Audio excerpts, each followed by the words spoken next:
রাজনীতি সব ধরনের পলিটিক্সের কথাই আমরা এখানে বলছি যে সেই জায়গা থেকে যারা ইচ্ছাকৃতভাবে এখানে বাম শব্দটা আলাদা করে সিগনিফাই করে এখানে পলিটিক্সটা করার চেষ্টা করছে, তারা এটা আমি মনে করি যে পুরোপুরি একটা উদ্দেশ্য প্রণোদিত প্র্যাকটিস।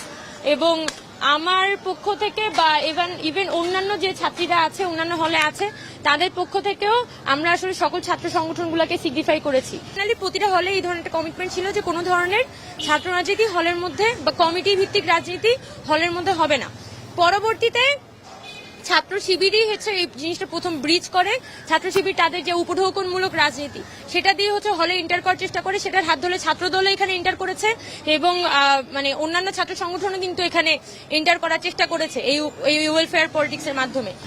এখানে গোপনভাবে রাজনীতি স্ট্যাবলিশ করার চেষ্টা করছে, তারা নানা ধরনের ওয়েলফেয়ার পলিটিক্স এখানে স্ট্যাবলিশ করার চেষ্টা করছে। তো ওখানে কিছু মেয়ে বলে যে এখানে বামপন্থীদের দিচ্ছি না, তার মানে কি আমি বামপন্থী এন্ডোর্স করছি কিনা। তো আসলে বাম শব্দটা আছে, তাহলে আরো অন্যান্য ছাত্র সংগঠনও কিন্তু এখানে কোশ্চেনের মুখে আসে যে অন্যান্য ছাত্র সংগঠন কি এখানে রাজনীতি করতে পারবে কিনা। একটা ছেলে একটা মেয়ে তারা একটা ভিন্নভাবে বুঝছে, আমি লেফট পলিটিক্স ছাড়া বাকি সবার পলিটিক্স এখানে যাচ্ছি, এইভাবে তারা উপস্থাপন করার চেষ্টা করে। রোকেয়া হলে আসলে কি হয়েছিল, আমি প্রত্যেকবার রোকেয়া হলের কথা বলি, কারণ রোকেয়া হলে ছাত্রলীগের নেত্রীরা তারা জোর করে মেয়েদেরকে স্লেজিং করছিল। স্লেজিং করার পরে তারা ওইখান থেকে চলে যায়। একটু পরে হল প্রশাসনের সহযোগিতায় তারা তাদের রুমে ফেরত যাওয়ার চেষ্টা করে যে কোনো ধরনের ছাত্র রাজনীতি রোকেয়া হলে থাকবে না। আমার হলের মেয়েরা 17 তারিখ ঘোষণা দিয়েছে যে তারা ছাত্র রাজনীতি চায় না, এবং হলে যেহেতু আমি সমন্বয়ক ছিলাম, ওই জায়গা থেকে তাদের যে ইউনিফাইড ডিসিশন সেটা আমি হল প্রশাসনের কাছে তখন প্রিচ করি, এবং এখনো পর্যন্ত ওই ইউনিফাইড ডিসিশনের জায়গা থেকে নতুন কোনো ডিসিশন এখানে আসলে পুরো জিনিসটা একদমই ডিস্টর্টেড এবং এক ধরনের একটা বিকৃতভাবে উপস্থাপন করা হয়েছে। যখন আমরা হলের মধ্যে অবস্থান কর্মসূচিতে বসেছিলাম ওই সময় আমরা হল গ্রুপেই আসলে জিজ্ঞেস করি যে কি ধরনের দাবি দাওয়া আমরা আসলে এখানে দিতে পারি। তো সেখানে মেয়েরা বলেছে হলের মধ্যে কোনো ধরনের ছাত্র রাজনীতি থাকবে না, এটা হচ্ছে একদম স্পষ্ট আলাপ। তো সেটার ভিত্তিতে আমরা আগের বছরের আমাদের বিজ্ঞপ্তির যে লাইনটা ছিল সকল ধরনের ছাত্র রাজনীতি, তো ব্র্যাকেটে কিছু রেফারেন্স মেয়েরা দিয়েছিল। তো আমার এক জুনিয়র সে এটা লিখার সময় সেখানে কি জানি সেখানে হচ্ছে যে এখানে আমরা ছাত্রলীগটাও সে ওখানে লিখেছে, ছাত্রলীগ, ছাত্রদল, ছাত্র শিবির, তারপর হচ্ছে কি বলে বাংলাদেশ গণতান্ত্রিক ছাত্র সংসদ, এই কথাটা লিখে সে হচ্ছে ওই প্রস্তাবনাটা মানে পুরো অ্যাপ্লিকেশনটা লিখে। এবং আমি ওই পার্টটার থেকেও আমি বেশি যেটা গুরুত্ব দিয়েছিলাম যে দফা দাবির পার্টটা। তো দফা দাবির মধ্যে আমরা কিন্তু ওখানে ছাত্র দলের হল কমিটির কথা বলেছি, একই সাথে এখানে ছাত্রী সংস্থার যারা এখানে গোপনভাবে রাজনীতি স্ট্যাবলিশ করার চেষ্টা করছে, তারা নানা ধরনের ওয়েলফেয়ার পলিটিক্স এখানে স্ট্যাবলিশ করার চেষ্টা করছে, সেই জায়গাটা হচ্ছে আমরা ওয়েলফেয়ার পলিটিক্স আমরা এটাকে উপঢৌকনমূলক এক ধরনের একটা প্ররোচনামূলক পলিটিক্স এখানে বলি, উপস্থাপন করার চেষ্টা করছে। সেই জিনিসটাকে আমরা আমাদের দফা দাবির মধ্যে কোশ্চেন করেছি। তো সেই জায়গায় কিন্তু আমরা যখন হল গ্রুপে এটা পোস্ট দিই, আমাদের সুফিয়া কামাল হলের গ্রুপে পোস্ট দিয়ে আমরা বলি যে এই যে এটা হচ্ছে আমরা ঠিক করেছি আপাতত একটু 6টার পরে ম্যাম আসবেন যে এটা, এবং ম্যাম কে দেওয়ার আগে আপনারা কে কে আসতে চান আপনারা আসেন। তখন তো হল গ্রুপে এটাকে একটা ওপেনলি পোস্ট দেওয়া হয়েছে, অনলি ইন্টারনাল গ্রুপে এটা ওপেনলি পোস্ট দেওয়া হয়েছে। আমরা তো আসলে ম্যামের কাছে হস্তান্তর করার পরে না এটা একটা ফাইনালাইজ জিনিস। তো ওখানে কিছু মেয়ে বলে যে এখানে বামপন্থীদের দিচ্ছি না, তার মানে কি আমি বামপন্থী এন্ডোর্স করছি কিনা। তখন আমরা তো ওখানে 6-7 জন মেয়ে ছিলাম। তো ওখানে আরেকজন মেয়ে যেটা বলে যে আপু এখানে তো আসলে বাম শব্দটা আছে, তাহলে আরো অন্যান্য ছাত্র সংগঠনও কিন্তু এখানে কোশ্চেনের মুখে আসে যে অন্যান্য ছাত্র সংগঠন কি এখানে রাজনীতি করতে পারবে কিনা। তাহলে আমরা এখানে একটা কাজ করি যে অন্যান্য ছাত্র সংগঠনকে সিগনিফাই করার জন্য ইত্যাদি শব্দটা দিয়ে দিই। তো উপরে হচ্ছে মেয়েটা ইত্যাদি লিখে দিয়ে এরপর ওই স্মারকলিপিটা হচ্ছে যে প্রভোস্টকে দেওয়া হয়, ওই রিসিভড কপিটা প্রভোস্টের কাছে, রিসিভড কপিটার ছবি তুলে আমরা তখন হল গ্রুপে পোস্ট দিয়ে আমরা জানাই যে আমরা আসলে সব ছাত্র সংগঠনকে এখানে সিগনিফাই করছি, এখানে কোনো ছাত্র সংগঠনকে আলাদা করে আমরা ছোট বা বড় করে দেখাতে যাচ্ছি।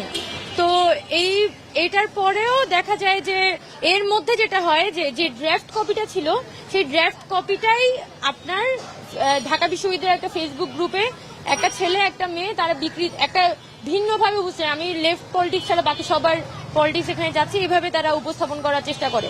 তো আমি তখন এটাকে পাত্তা দিই নাই, কারণ ওই সময় আসলে এমন পরিস্থিতি ছিল, রোকেয়া হলে আন্দোলন শুরু হচ্ছে, মানে বঙ্গমাতাতে কথা বলছিলাম, তারাও হচ্ছে যে এখানে প্রভোস্টের সাথে এক ধরনের একটা বার্গেনিং এর মধ্যে ছিল, এবং আমরা মানে সব জায়গায় একটা হিটেড পরিস্থিতি ছিল। তো ওই পরিস্থিতিতে তো এখানে কোন শব্দ অ্যাড করলাম না করলাম এটা আমাদের কাছে খুব একটা গুরুত্বপূর্ণ মনে হচ্ছিল না। ইভেন হলের মেয়েরাও বলছিল যে আসলে এটা এতটা গুরুত্বপূর্ণ না, কিন্তু এটা থেকে একটা মিসকনসেপশন হইতে পারে। তো যখন আমরা বুঝলাম যে আচ্ছা এখানে একটা মিসকনসেপশনের সুযোগ আছে, তখন আমরা আবার প্রভোস্টের কাছ থেকে সেই স্মারকলিপিটি নিয়ে ওখানে বামপন্থী শব্দটি অ্যাড করে দিই, দিয়ে বলি যে এখানে ম্যাম বামপন্থী শব্দটি সহ আপনি স্মারকলিপিটা পাঠান। তো এই জায়গায় আসলে আমাদের পক্ষ থেকে ইন্টেনশনের আসলে কোনো ধরনের মানে ব্যাড ইন্টেনশন ছিল না। এবং আমরা এখানে হল গ্রুপের থেকেও যেটা বড়, যে আমরা মেয়েদেরকে যখন ডাকছি রাতে 10:30 বাজে বা 10:30টার দিকে আমাদের মেয়েদের মধ্যে একটা ওপেন ডিসকাশন হচ্ছে, তখন কিন্তু ওপেন ডিসকাশনে আমরা সব ধরনের ছাত্র রাজনীতি, সব ধরনের পলিটিক্সের কথাই আমরা এখানে বলছি। আবার রোকেয়া হলে মেয়েরা কিন্তু তখন মোবিলাইজড হয়ে প্রভোস্ট অফিসের সামনে ছিল, তারা কিন্তু তখন সব ধরনের পলিটিক্সের কথা বলছে, শিবিরের গুপ্ত রাজনীতির কথাও বলছিল। আবার ছাত্রদল যে এখানে কোনো প্রকার মানে এটা তো এক ধরনের জোর করে সে একটা কমিটি চাপিয়ে দিল, সেটার জন্য হচ্ছে স্টুডেন্টরা এক ধরনের আক্রোশ স্টুডেন্টদের মধ্যে তৈরি হয়েছিল। সো ওই সময়ে হচ্ছে এই জিনিসকে অ্যাড্রেস করা আমাদের জন্য জরুরি ছিল, আমরা সেই কাজটা করেছি। তাও যেহেতু এখানে একটা পক্ষ তারা মনে করে যে সেই জায়গা থেকে যারা ইচ্ছাকৃতভাবে এখানে বাম শব্দটা আলাদা করে সিগনিফাই করে এখানে পলিটিক্সটা করার চেষ্টা করছে, তারা এটা আমি মনে করি যে পুরোপুরি একটা উদ্দেশ্য প্রণোদিত প্র্যাকটিস।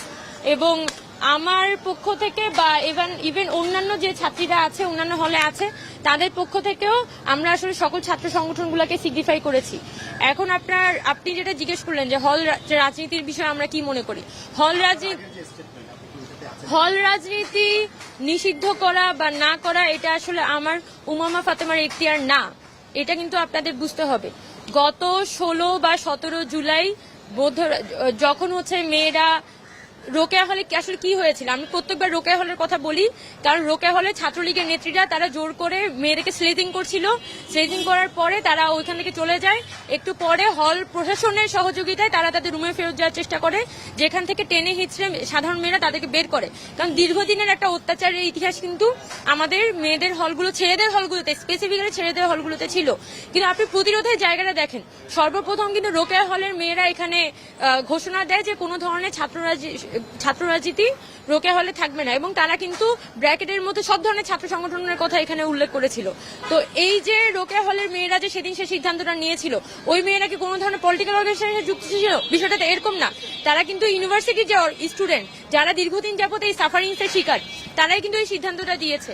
এবং রোকেয়া হলের পরবর্তীতে কিন্তু মেয়েদের অন্যান্য 4টা হল এবং ছেলেদের যে অন্যান্য 13টা হল, তারা সবাই মিলে সিদ্ধান্ত দিয়েছিল যে হলের মধ্যে কোনো প্রকার ছাত্র রাজনীতি হবে না। এরপর আগস্ট সেপ্টেম্বর মাসে যখন নতুন ভিসি এসেছিল নিয়াজ স্যার নিয়োগ পাওয়ার পরে এখানে নিয়াজ স্যার প্রত্যেকটা হলে কিন্তু গিয়েছেন ইন্ডিভিজুয়ালি এবং মেয়েদের সাথে দেখা করেছেন।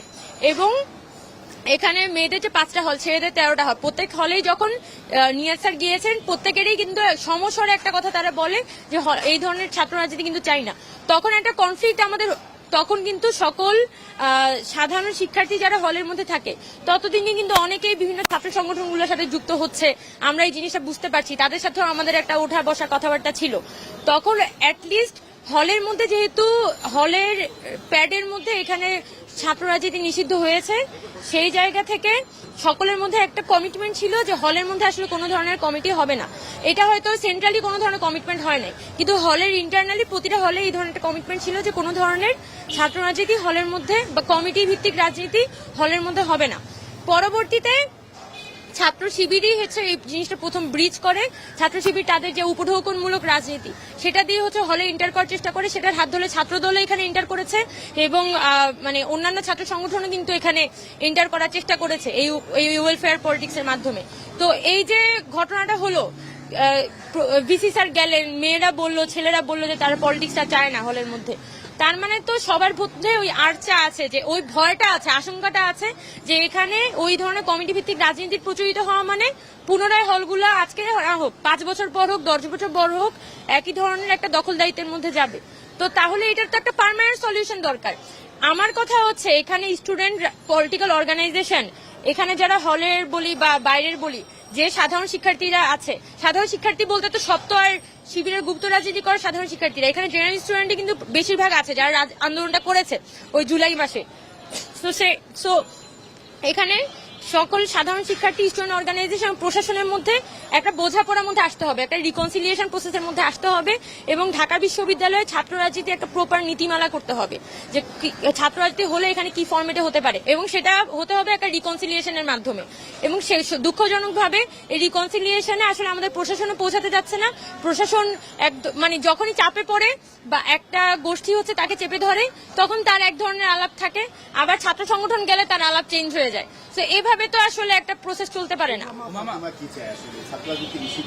আমি আমার হলে, আমি কবি সুফিয়া কামাল হলে আজকে 6 বছর ধরে আছি। আমার হলের মেয়েরা 17 তারিখ ঘোষণা দিয়েছে যে তারা ছাত্র রাজনীতি চায় না, এবং হলে যেহেতু আমি সমন্বয়ক ছিলাম, ওই জায়গা থেকে তাদের যে ইউনিফাইড ডিসিশন সেটা আমি হল প্রশাসনের কাছে তখন প্রিচ করি, এবং এখনো পর্যন্ত ওই ইউনিফাইড ডিসিশনের জায়গা থেকে নতুন কোনো ডিসিশন আসে না।